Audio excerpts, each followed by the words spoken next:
अस्सलामु अलैकुम वरहमतुल्लाहि वबरकातुहू। बिस्मिल्लाहिर्रहमानिर्रहीम। सूरा अल-बकरा के नाजिल होने का रहस्यमयी वाक़या। मदीना मुनव्वरा का वो ज़माना था जब हिजरत के बाद मुसलमानों की ज़िंदगी एक नए दौर में दाखिल हो चुकी थी। मक्का की सख्त आजमाइशें पीछे छूट गई थीं, लेकिन अब जिम्मेदारियां पहले से कहीं ज़्यादा बढ़ चुकी थीं। अब सिर्फ इबादत ही काफ़ी नहीं थी, बल्कि समाज, अदल व इंसाफ, सब्र, जंग और अमन, निकाह और तलाक, कारोबार और कानून, हर मामले में साफ और मुकम्मल रहनुमाई की ज़रूरत थी। उन दिनों सहाबा किराम रज़ियल्लाहु अन्हुम के दिलों में एक अजीब सा एहसास पैदा हो रहा था।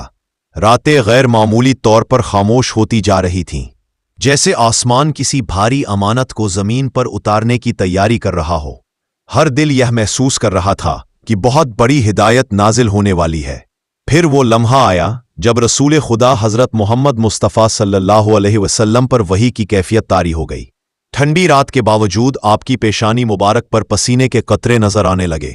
सहाबा समझ गए कि यह कोई मामूली आयत नहीं, बल्कि एक लंबी और गहरी हिदायत की शुरुआत। लेकिन एक बात ने सबको हैरान कर दिया।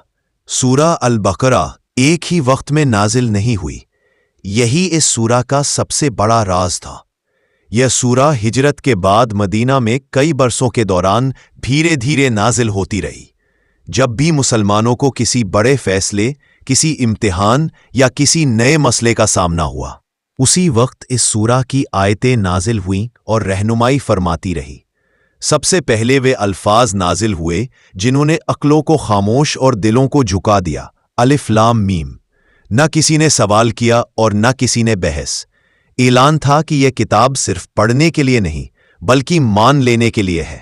फिर आहिस्ता आहिस्ता ईमान, निफाक, पिछली कौमों की गलतियां, किबले की तब्दीली, रोजे की फर्जियत और जिहाद के उसूल बयान किए गए। हर आयत मुसलमानों की जिंदगी को एक नया रुख देती चली गई। सूरा अल-बकरा का सबसे दिल दहला देने वाला और सबक देने वाला हिस्सा बनी इसराइल और गाय के वाक़ये पर मुश्तमिल है। उन्हें एक सादा सा हुक्म दिया गया था कि एक गाय ज़बह करें, लेकिन उन्होंने इताअत करने के बजाय सवालात पर सवालात शुरू कर दी। गाय का रंग क्या हो, उम्र कितनी हो, काम करने वाली हो या ना हो, हर सवाल के साथ हुक्म और ज्यादा सख्त होता चला गया। यहां अल्लाह ताला ने कयामत तक के लिए एक गहरा पैगाम दे दिया। इताअत आसान थी, मगर सवालों ने उसे मुश्किल बना दिया। सहाबा के दिल इस बात पर कांप उठे कि कहीं हम भी इसी रास्ते पर तो नहीं चल रहे।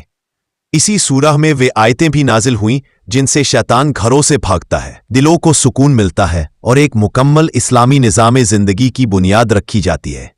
आखिरकार वह लम्हा भी आया जब सूरह अल-बकरा की आखिरी आयतें नाजिल हुईं।